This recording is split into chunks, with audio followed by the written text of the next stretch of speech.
Praise the lord.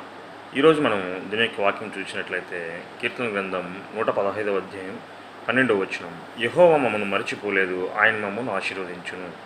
ఈ రీతిగా మనము దేవుని చిత్తానుసారం నడుచుకొనుచు అనేక ఇబ్బందులు గుండా వెళ్తున్నప్పటికీ దేవుడు తప్పనిసరిగా సరైన సమయంలో మనకు జాబ్ ఇచ్చే విధంగా ఉంటాడు, మనల్ని ఆశీర్వదించే విధంగా ఉంటాడు. దావీదు కూడా ఎన్నో ఇబ్బందులు గుండా వెళ్తున్నప్పటికీ, ఎన్నో సమస్యలు గుండా వెళ్తున్నప్పటికీ సరైన సమయంలో ఆయనకు సహాయం చేసి ఆయన మరణకీడు నుంచి తప్పించినట్టుగా మనం చూస్తాం. అంతేకాకుండా ఆయన రాజుగా నియమించినట్లుగా మనం చూస్తాం. ఇజ్రాయెల్ ప్రజలను పరిపాలించుటకు ఆయన ఎన్నుకుని అభిషేకించినట్లుగా మనం చూస్తాం.